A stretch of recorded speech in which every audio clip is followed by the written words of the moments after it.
Hey, good morning. Happy Monday. We get another week to continue building the lives and the careers that we want. And in this week, what we're going to be covering is leadership part 3, organizational leadership. So last week we covered team leadership, and the week before we covered part 1, which was self-leadership. And so today what we're going to be covering are 7 main parts. So we're going to touch on leading the present and the future. So we'll talk about how the organizational leader, and you can think of whoever's at the very top. So whoever's managing most of the strategy or calling the shots, they're the organizational leaders. So chief executive officer, head of the board, or head of a charity or philanthropy, anything like that. And then organizational purpose, vision, and mission. So we'll talk about the differences between those 3. Then we'll talk about the machine and its components. And I'll talk about what I mean by the machine and all the separate components, and we'll actually take kind of a high-level view of a company and break it down into the main primary components that the organizational leader must be able to understand. And then we'll talk about leadership and influence from the top of the organization, and then targeted outcomes and leveraged manpower. And so this will blend a little bit of what we talked about last week for team leadership into how does the leveraging people and resources, how does that take place from the organizational leadership position? And then we'll talk about anticipation, iteration, and evolution for the entire organization.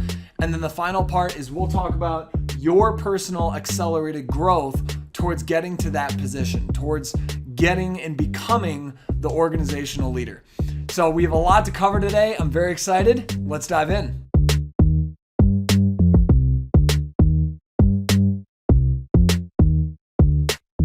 So let's start with understanding how the organizational leader must be leading both the present and the future for the entire organization.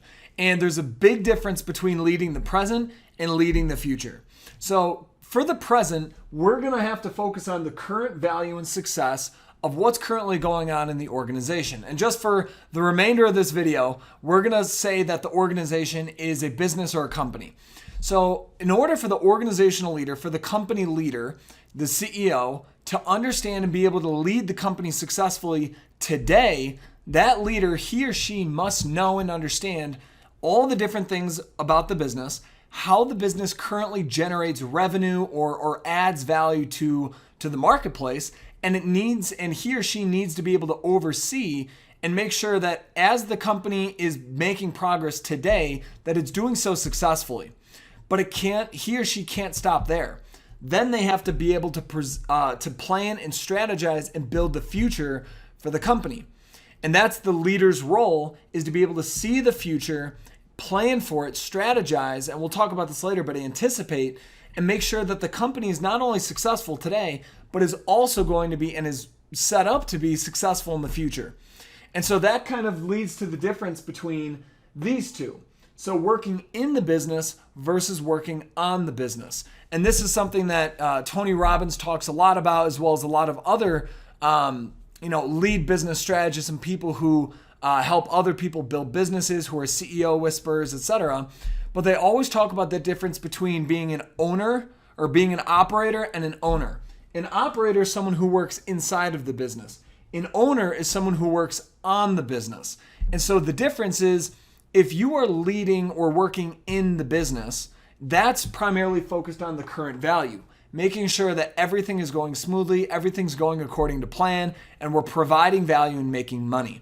But then working on the business is improving the business, making it more efficient, innovating and creating new products or new services, or tapping into new markets. It's creating partnerships. It's building the business. It's hiring additional people, training them to be able to add more value. And so the primary organizational leader, the CEO, must be able to understand both of these very deeply. And in terms of the vision for the company, the CEO is very responsible for working on the business and leading the business going forward to make sure that it's not just successful now, but 3 years from now, 5 years from now, 10 years from now. And a perfect example is Jeff Bezos.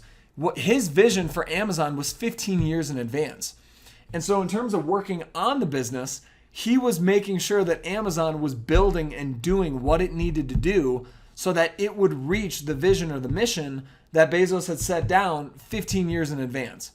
So that leads to present versus future. So in the present, the organizational leader is focusing on leading and overseeing what's going on right now, but most importantly, he or she is not actually doing everything. Most of the work for today is actually being delegated out. Now, they're still going to have to understand what's going on, oversee, and make decisions about the present, but most of their value-add work as the leader is going to be focused on the future. And so in the future, what they need to do is they need to be able to lead, strategize, and build. And building is going to be using not only the tangible resources like money or infrastructure or technology, anything like that, but it's also building the people and training and development and hiring and having the right people in the right places to make sure that in terms of working on the business, that the business is going to keep growing and making progress towards the future vision. All right, so now let's talk about the purpose, the vision, and the mission that are ultimately the responsibility of whoever the organizational leader is, or his or her team as well. And so you can think of the purpose as what is the underlying reason that this organization even exists. And you can think of the purpose as a set of core beliefs or a set of core values. And so kind of for this section, I'll use Tesla as an example, Elon Musk and Tesla as the example. So the purpose of Tesla is a green economy for sustainable energy, renewable energy, and to reduce the carbon footprint and the fossil fuel usage that right now the transportation industry uses. And so the purpose of the company is to completely change that and focus and take the world and the economy towards a green and sustainable and renewable energy-based economy for transportation. So that is the value, that is the core belief underlying everything in that company. And every person who's working at that company subscribes to those beliefs and those values. But then we have the second part, which is the vision. And it's the ultimate outcome. And most importantly is the vision needs to be imaginable. And so if it's not imaginable, if you can't close your eyes and literally picture what that ultimate outcome looks like, there's no pull power to it. There's no excitement or enthusiasm or energy behind that vision because it means nothing to people. And so when people say something like to increase the profitability for our shareholders and maximize returns for an efficient, or some just gross corporate bleh, like that has no emotional pull power. There's no imagination, there's no excitement or enthusiasm. And so most companies, what they're doing is they create these vision or mission statements that are just, they mean literally nothing to the employees, to the people of the company, because they can't imagine or feel or experience what that ultimate vision looks like. And so they go into work barely knowing what the purpose of the company is. They have absolutely no idea of where they're trying to go, what the ultimate vision of this company even is. And in terms of the mission, which is the final part, they also don't feel like they're contributing towards some specific target goal. And the most important thing is money is not the ultimate motivator for people. That's the biggest mistake that most companies and businesses make, is they think that people, the biggest motivation for people is money. It's not. It is a motivation, but it's not the most important motivation. The most important motivation is the feeling of growing, of feeling like we're learning, we're growing, we're experiences, we're building skills and knowledge. But the other most important motivator is that we must have a purpose for why we are doing what we're doing. If we feel like we're wasting time, wasting energy, just going through the motions, we feel like a cog in a machine, the moment that the employee or people within the company begin to feel that way, they will not maximize their potential. And they're not going to be creative. They're not going to add as much value as they possibly can because they really don't care that much. They care enough to make sure that they get the money that they need to be, they will meet expectations, but in terms of going above and beyond, if they don't believe in the organization's purpose, vision, and mission, they're just going to do whatever's required to get the paycheck. And that is the biggest problem that most companies and really most organizational leaders, most CEOs fail to see, because they believe that people are just doing it for the money. That's not what's going to get the most out of your company. And so the mission is, what is the current focus of the company right now, in terms of making tangible progress towards the vision. And this vision might have 3, 4, 5, 10, 15 missions baked into it in order to get to that ultimate vision. And so kind of using Tesla as an example, the initial, the vision has stayed the same for Tesla. A fully renewable energy and sustainable based electric vehicle transportation. And that vision is not complete yet. And they're continuing to improve the technology in the vehicles in order to get there. And so the mission at the very, very, very, very, very beginning of Tesla, the mission was, how can we even do this in the first place? How can we create an electric vehicle that is sustainable and can actually drive a decent distance? Well, one of the first problems with the very beginning of their mission was the batteries. How can you create the efficient lithium battery in order to be able to, have these vehicles come to fruition? And so this mission keeps advancing where they set out on, okay, we need to figure out this big, massive problem. They make the progress, they achieve that big, massive problem. They solve that big, massive problem. But then they have to set another mission where, okay, now we have to make this step. And so then they work very, very, very hard to achieve that step. And then they set another mission and they keep advancing. And so you can see that Elon Musk has mastered this understanding of purpose, vision, and mission because it's the exact same thing at SpaceX. If you were to think of SpaceX, the purpose is a multi-planetary species, that we are not just on Earth, that we are multi-planetary. And the vision is to colonize Mars. That's the very first the ultimate outcome is colonizing Mars. Well, the mission, there's going to be a different leg in order to get there. The very beginning was, how do we privatize rockets? How do you make it cheap enough in a way that and reusable enough so that these rockets are actually efficient and effective from a business and cost standpoint? Well, that was the very first part. And then, in kind of the evolution of SpaceX, they keep advancing this mission, and all of these different missions are in the exact direction of the vision. So I hope that you're beginning to see that as the CEO or as the organizational leader, you and your team have to be able to deeply understand and also be able to communicate the purpose, the vision, and the mission of the entire organization to every single person that's working within it. Because if the people within the organization do not subscribe or understand, or they're confused about these three, there's no emotional juice in their minds, and they're just going to barely meet expectations, maybe a little bit above, but they're just going to be working for the paycheck. Cool. Now let's talk about the machine and its different parts and its components. So what I mean by the machine is the entire company overall. So as the organizational leader, you're going to need to understand all of the different pieces and how they interact with one another. And that's a skill set that very few people have. Most people are very, very skilled in one specific area, but they don't necessarily understand how that area connects to and affects every single other component of the business and how everything feeds into their area. And so if you want to become the organizational leader of whatever company or business it is, or if you eventually want to start your own business, you need to be able to not only understand all these different pieces, but how they come together and how they affect one another.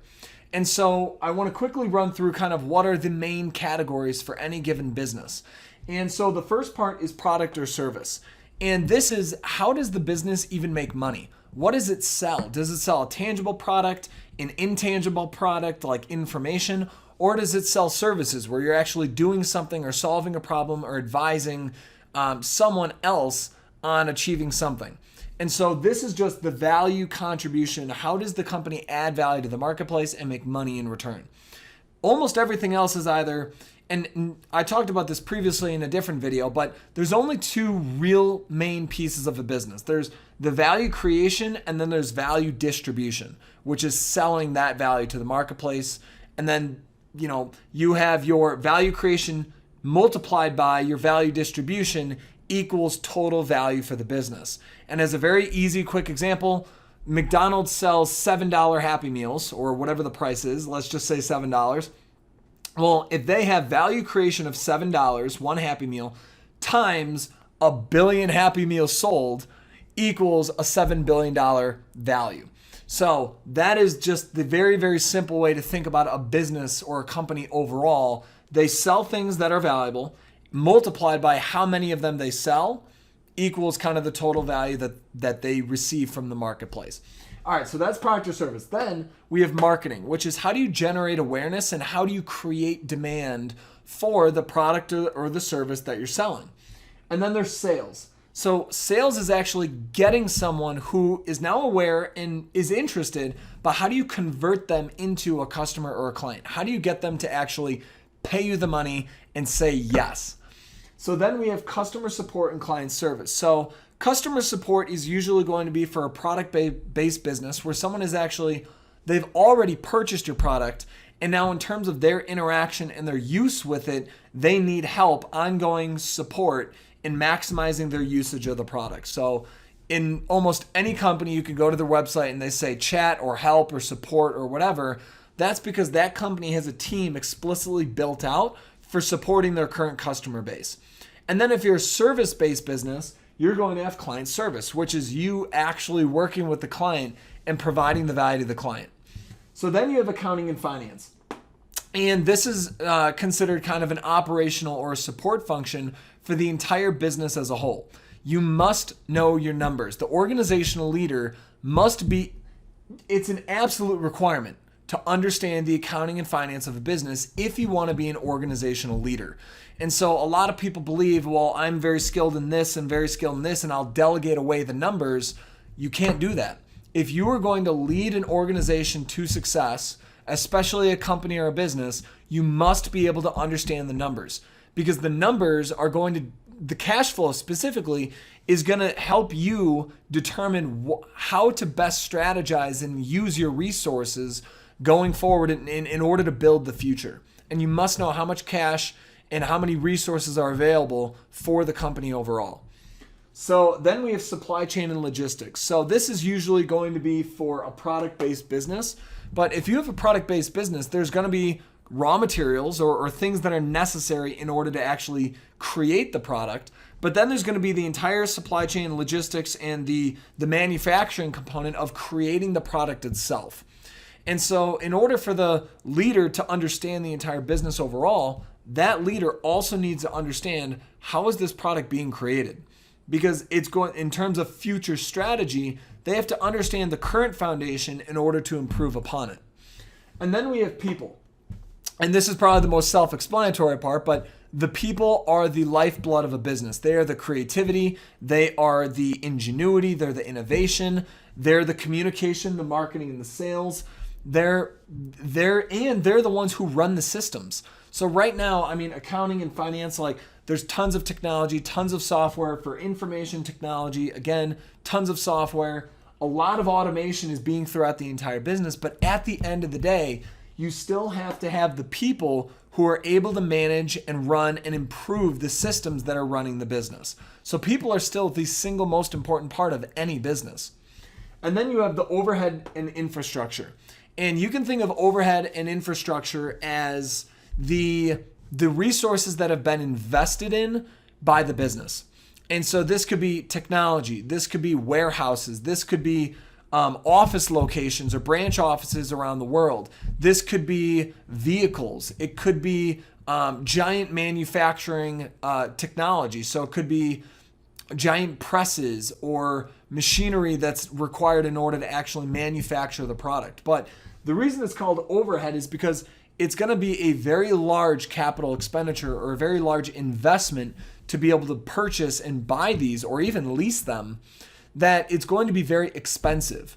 And so that's going to be a consistent cash outflow if you're leasing it, or if you're actually buying it, then it's going to be a very large cash outflow initially, and then that'll be depreciated over time. But either way, as the leader, you must understand what is the constant forecasted overhead for the business, and also what's the infrastructure of the business. How is it currently? What's the foundation of the business? And then finally is technology and information. So technology and information is, IT, and that's pretty self-explanatory as well. But all the software and all of the tech systems that are currently used by a company. And the other really important part that's now, with all the hacks and cyber attacks that have come up is cybersecurity, technology security.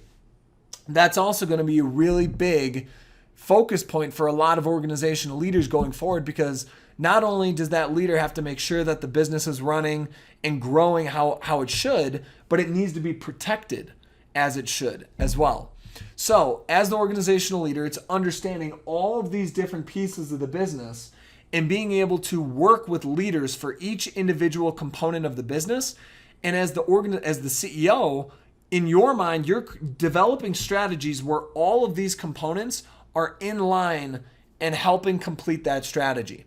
And so if a mission is to, going back to the Tesla example, if the mission is produce X number of cars in the next 3 years, sustainable, electric vehicles in the next 3 years, well, all of these different pieces of the company are going to have to work in tandem in order to make that happen.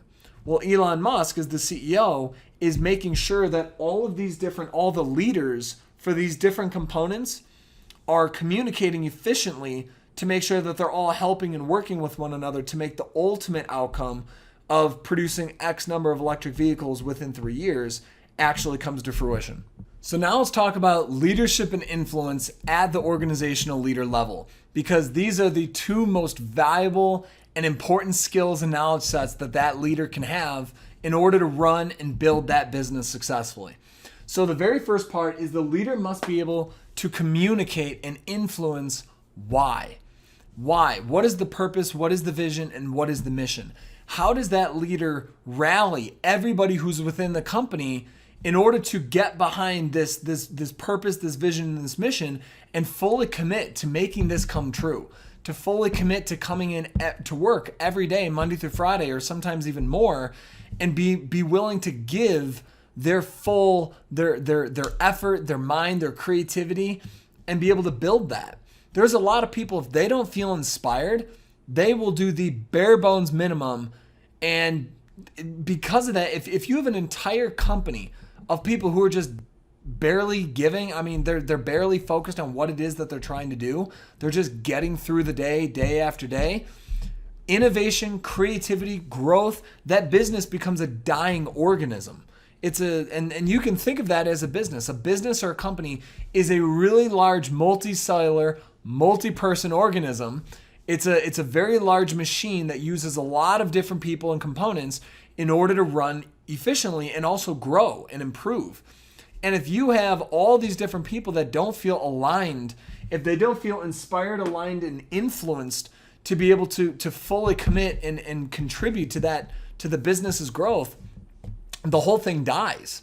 And so as the leader, your first and most important job and responsibility is to inspire your people, to get everybody on board who's working within the company to fully commit to serving whatever the purpose, the vision, and the mission is for the company.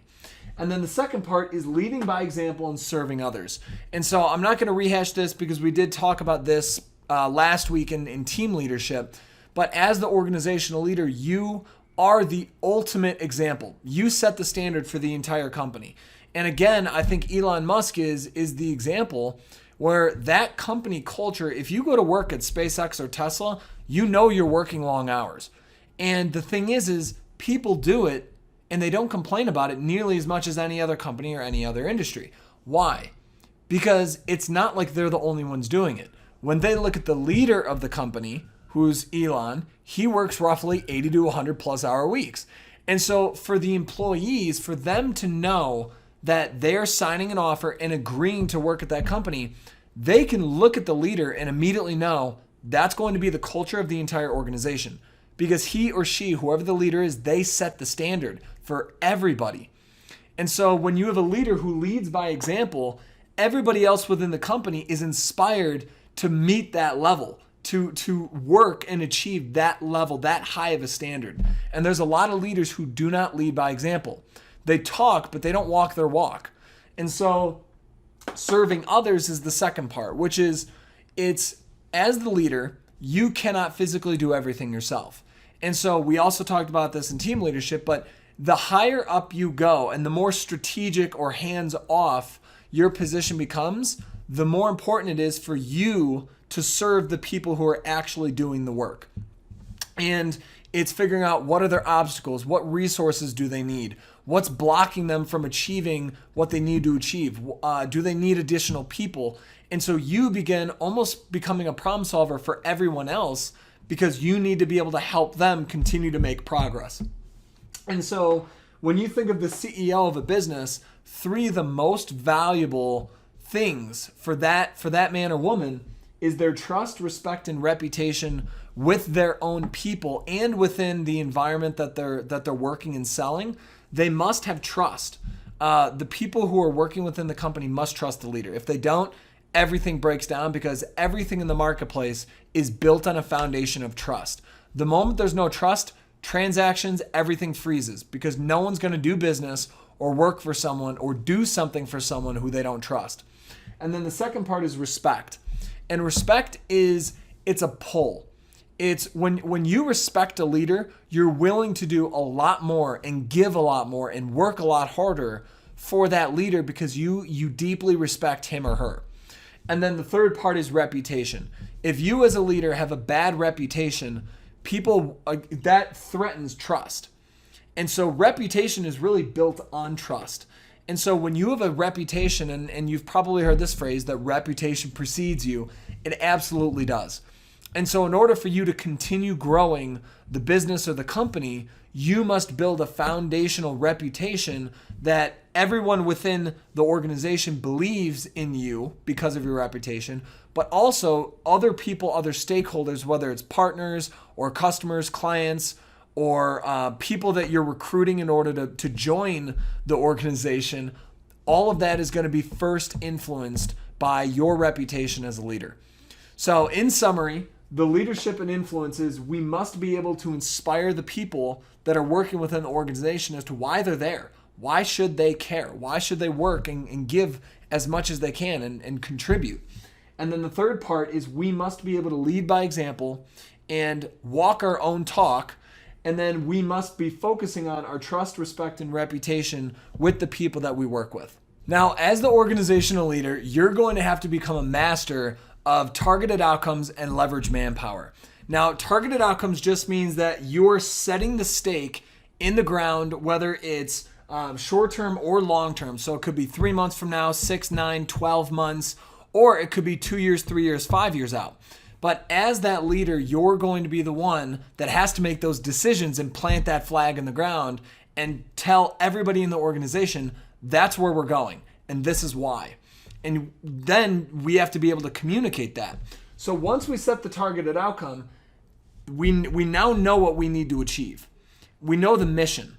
And now, after that, we have to create the strategy and begin delegating to supporting leaders. So earlier, we talked about all the different components of the business that have to work together and affect one another. Well, as the CEO or as the head, it's going to be working with all of the leaders of those different components and communicating and working with them to develop a holistic strategy for the entire organization to move in that direction and achieve that targeted outcome. Now, you as the CEO or the primary leader, you're not going to be able to have the time or the energy to develop the strategies for every single component of the business. And that's why you have the heads of all the different components of the business. But you as the leader must be leading those discussions to make sure that there's no problems between the leaders, that resources are invested efficiently in the different components, and that if there are any obstacles or anything pop up, that you're able to help these supporting leaders achieve or get done what they need to get done. And so after that, then the important principle is leverage manpower. So in last week's video, we talked about the 4 different ways that we can create leverage and make ourselves and our teams more efficient. And so as the CEO, the most important thing is knowing that you are not getting bogged down in the details. Because if you get way too sucked into any certain part of the business, you start losing your leverage. And the example here is, let's say that you are the leader of a 100-person organization. Well, one of your hours is going to affect all 100 people in the business. And so if you are adding or doing something of very little value for an hour, it's producing very little value because it's essentially one times, or the value of your hour times 100 is kind of like the total value, because you're going to be influencing and affecting all of those 100 other people. And so you as the leader only want to focus on very high value work. Because if you're doing very low value menial work, or even just mid-tier level, you're not maximizing the value that you could be contributing to the company. And usually as the leader, the highest value things that you can be doing is building the future and working on the business. So that strategy, it's making decisions, it's delegation, it's setting up partnerships or investing for the future. It's building the future, and then making sure that you're working with your supporting leaders to make sure that the business, the operations of the business are continuing to be successful and move forward. So now the sixth part is we're going to talk about 3 other major responsibilities for the organizational leader, for the CEO. And that's going to be to anticipate, iterate, and evolve the entire organization. So anticipation has to do with the future value creation or working on the business. It's thinking through, how is the environment going to change? So whatever that organization, whatever that company sells or markets or produces, or the services that company provides, there's going to be a changing environment and a changing marketplace going forward. There's going to be differences in consumer preferences. There's going to be differences in technology. There's going to be differences in the economy. And so all of these different things within the environment are going to change. And they will always change. The environment will always continue to change going forward. And so as the leader of the organization, it's his or her responsibility in order to see and anticipate those changes, and then make a decision, create a strategy, and then begin to take action on making sure that that organization is going to maximize whatever those changes are. So as the leader, we need to first be able to anticipate, and then second, we need to be able to make decisions.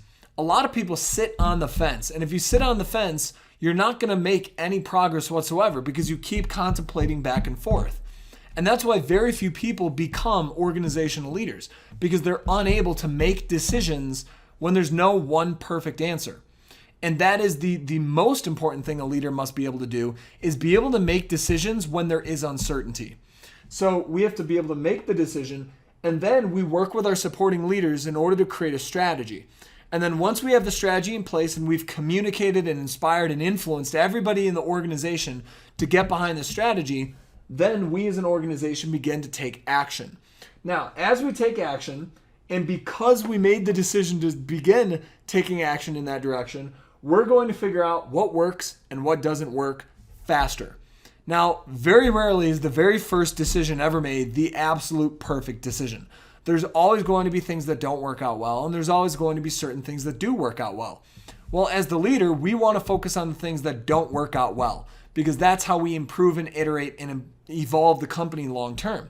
So this iteration is figuring out, by this action within the strategy, what did not work out.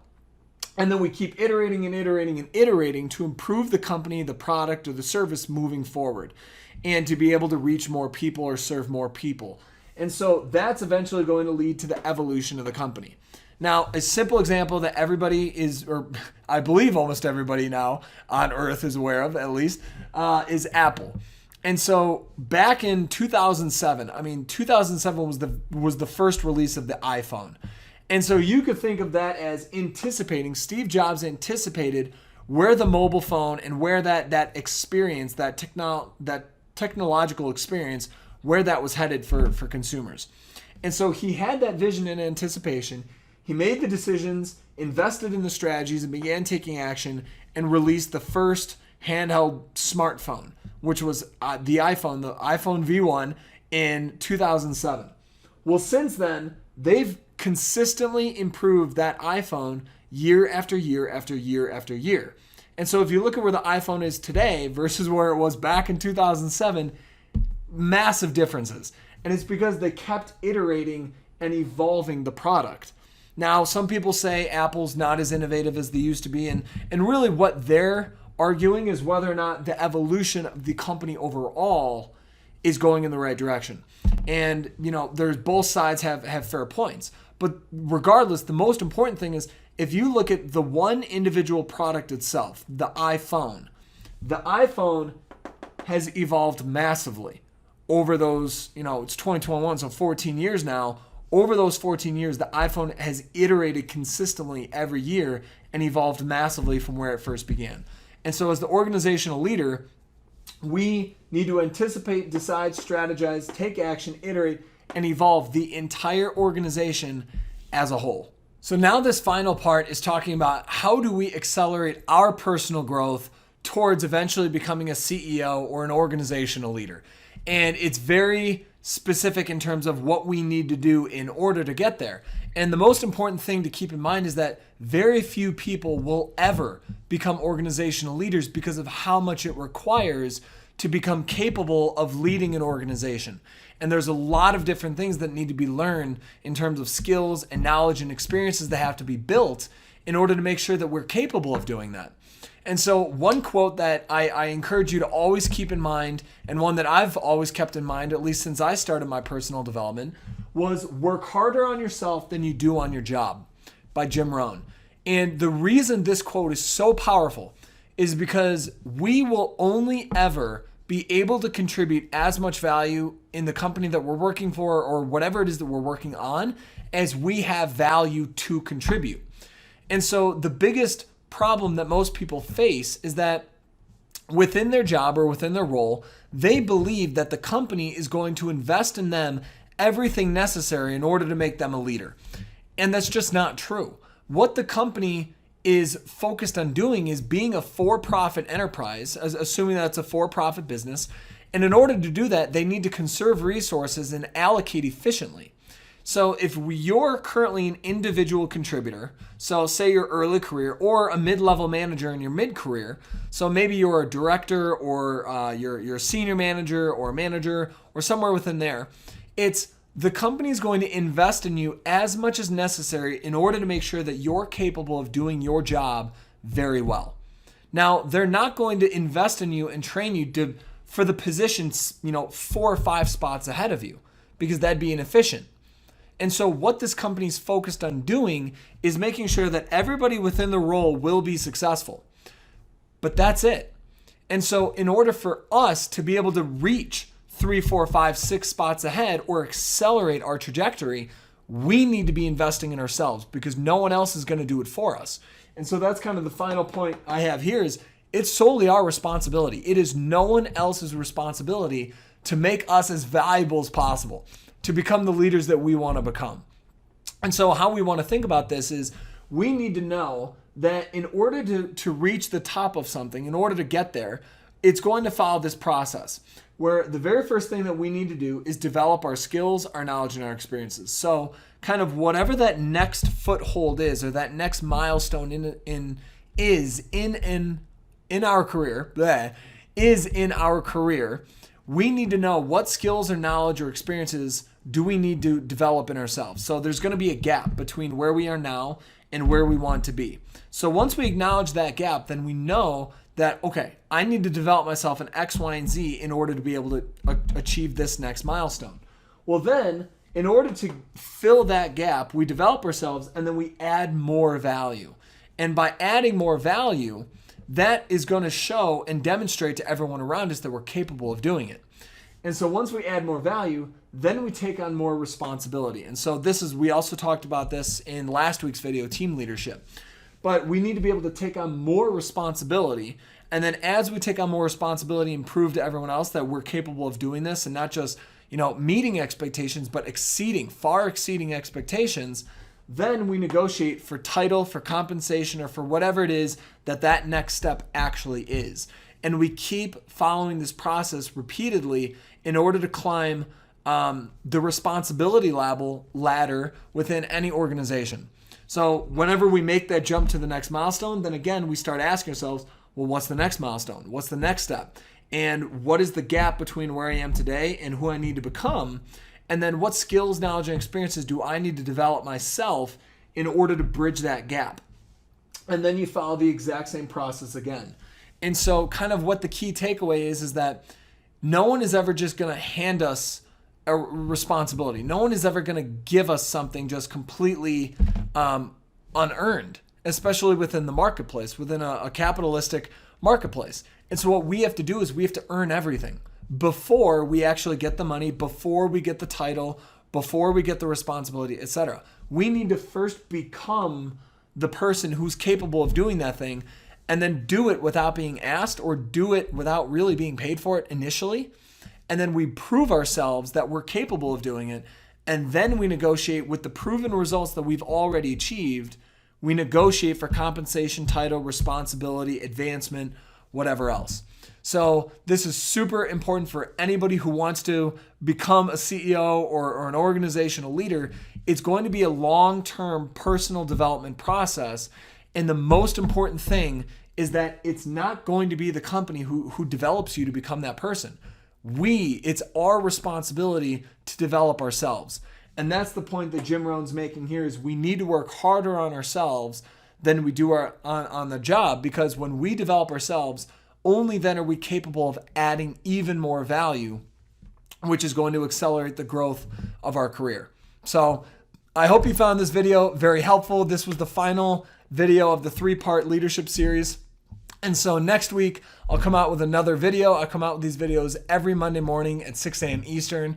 So have an amazing week, make it productive, and let's keep advancing our lives and our careers.